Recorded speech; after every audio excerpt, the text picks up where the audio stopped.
So I was speaking to one of my clients yesterday, guys. There's a good guy, Aron. He did my 6 weeks confidence program about a year ago. And I worked with him. I was helping him to get over his social anxiety. He's made a lot of progress. So I messaged quite a few clients yesterday, just following up, seeing how they're getting on. If any clients want to do more coaching with me, if they're making progress. And my client asked me to talk about this because he's having some trouble with it. And everybody struggles with this, and that's how to tune out the negative voice in his head that tells him he's not good enough. And we had a chat over Instagram message, and he was saying to me that he goes to the gym, he has a good workout, he enjoys it, and then that voice comes in and it starts to say he's not good enough. So he asked me, could I make a video? Is there anything he can do? And there's a lot that you can do. There's a lot that you can do to improve this challenge. And I've made some notes here, so bear with me, guys. If I'm looking down at my phone, I've made some important points. And it's been a long day today. I've had a good day. I coached a client on my 1-year program. I've been to the gym. I'm doing a lot of my working on my business, getting the event ready. So I'm tired today, but I feel great at the same time. It's a lovely feeling when you feel tired because you've worked hard and you're growing and you're helping people and you're doing everything that you can do. It's a nice feeling. So, okay, this is what I've wrote. This is a big help. You guys can, and girls, try this. So first of all, I've started off by saying this, do you let the voice discourage you? That's the worst thing to do, what most people do. Most people listen to it, it frightens them, it bullies them, they can't stop thinking about it, and then it discourages them and they quit on their goals and their vision, especially with anxiety and social anxiety, all those things. Or do you use the voice as motivation to find more happiness and gratitude in your life? And that's what I'm encouraging you to do. That's what I do, that's what all my clients do. Let me just start off by saying that everyone has this voice, which they do. That is a fact. But not everybody masters the art of not believing the lies that the voice tells you, because it will tell you lies. So you can look at the voice from two perspectives, a positive one or a negative one. If you use the voice as motivation and you challenge the negative beliefs that it says about you, I'm not good enough, I'm not worthy, I can't achieve that, I'm not good enough for this, it's not possible, then it will become a positive. Because if you challenge it, you're going to grow in confidence. And if you keep working hard and believing in yourself, and especially if you've got a confidence coach like me, or a coach that can help you, support you, you're going to be successful. And then it's not negative, is it?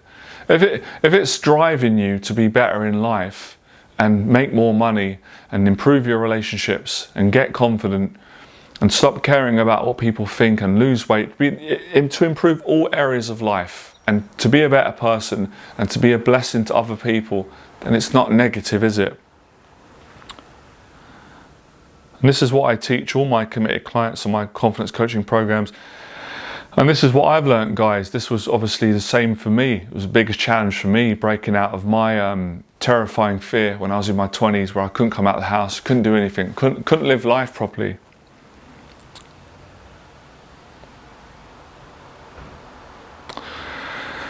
So I've gone on to say here, you will notice that the voice is more prevalent at different times in your life, depending on what's going on in your life, with your relationships, your career, your finances, your health, your fitness, your discipline, and your accountability.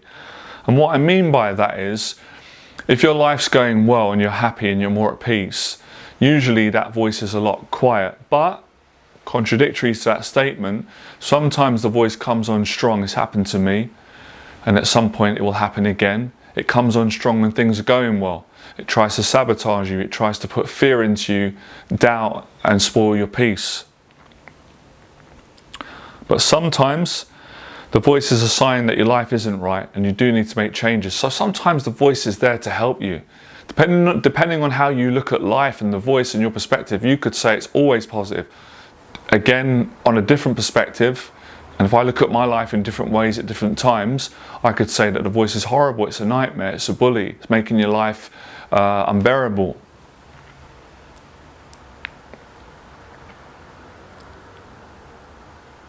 So yeah, I wrote, if you're not being accountable, then the voice is going to give you a hard time. On the flip side, if you're being super accountable and you're succeeding, the voice is going to come on strong at times, and it's going to try and discourage you from the happiness and moving forward. The voice is a bully in many ways. It wants to control you and make you suffer. You must learn to get control of that voice and make it work for you as opposed for working against you. Now, these are the things that work for me personally in my personal life. I want to share with all of you and my client Aron, former client, and what I give to my clients. And I've learned this from my mentors as well. So I find for me, and I respect everyone's got their own faith, which is fine. I find praying to God. I pray every day.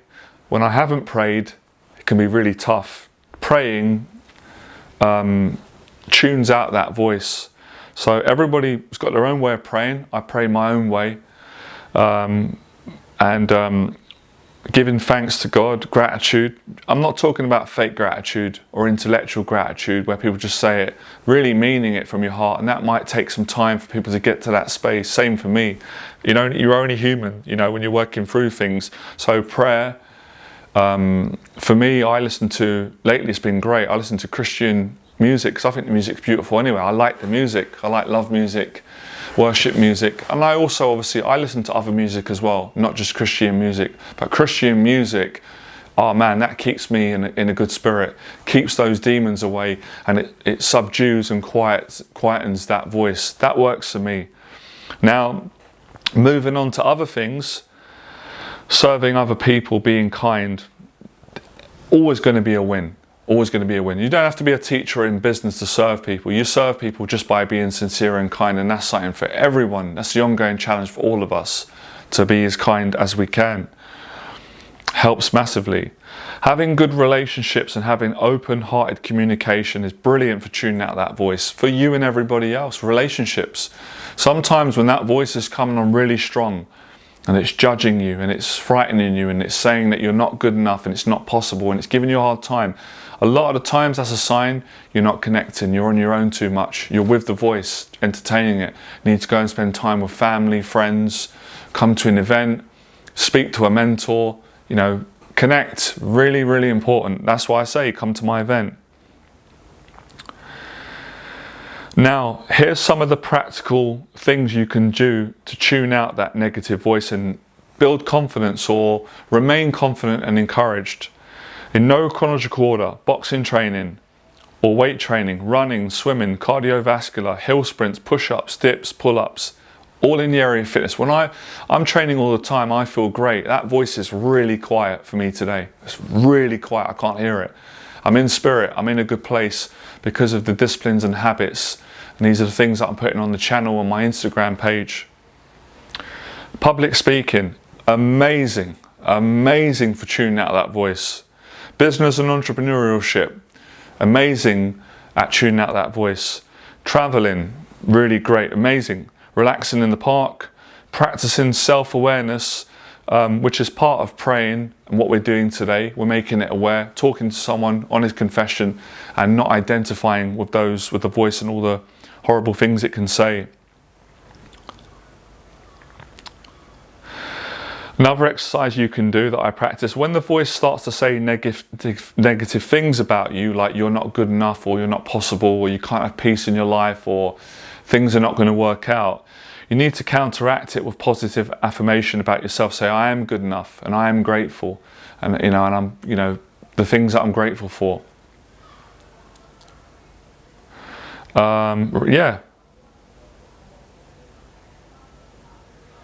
This is why, I wrote here, this is why developing daily habits that build discipline is key for not letting the voice take over. Just to remind you, that is the voice of anxiety.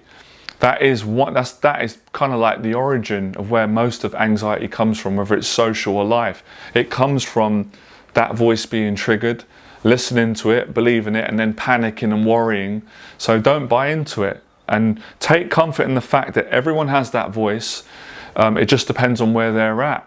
As I've said, I've had times in my life where that voice has been on me. When I went through my mental health breakdown in 2017, that's all I was dealing with, that voice. and it made me unwell. So I learned the tools to combat it. Most of what I'm doing at the moment in my personal life is praying and gratitude and living the life that I live, which I love. Training, teaching, running a business, coaching, speaking, and time with family, and I also enjoy time on my own. So that is everything with regards to answering your question, Aaron, and everyone else on this channel. I mean, it's a global problem at the moment, especially with everyone. So nothing to be ashamed of and embarrassed about, because everybody has it.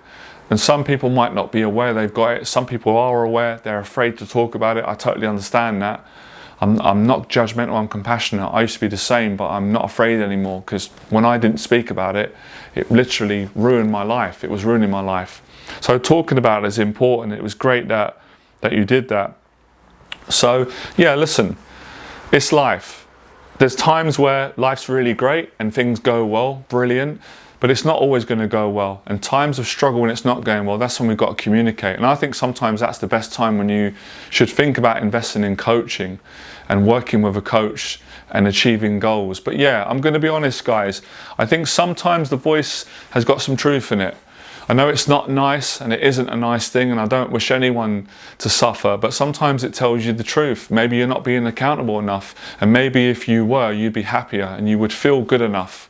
But at the same time, even when people do feel good enough, you see it, celebrities, they've made millions, absolutely millions. They've got everything at their feet, but the voice is still beating them into depression or anxiety. So it's not really about external things. It's about It's the way that you manage life. I think most of it is done through praying, faith, gratitude, and being appreciative and communication with your family, friends, loved ones, and learning not to panic, learning the tools which you can develop through martial arts, boxing, coaching, therapy, conversations like the one I'm having now, events, connecting, and giving value to the world as well. I think a lot of the times, I do believe this in my experience, when people are selfish, and they're just thinking about themselves and they're not giving enough, and then their whole thought process is about what can I get. And we've all been there, all of us. That voice can come on strong. Sometimes it's a sign that you need to give more. And I don't just mean like you got to give like money or food or material things. Kindness, your time, your focus. Listen, be interested in other people. But yeah, it's not about judging yourself, because it's a horrible thing. It's horrible. It's challenging. Yes, which is why it's challenging being human, because of the mind and because of that voice that's critical and judgmental and at times really nasty. And that's the story and challenge of mankind. So fight the good fight. And I hope a lot of the tools that I've shared today can help you. They've helped me. They've helped my clients. And if I can think of any more things that help, I'm going to do a lot more videos, but so far I think you've got more than enough there, all right? Like, share, subscribe, and let me know if you've enjoyed this video today in the box below, and I'll make more videos, all right? Speak to you soon. Have a great weekend.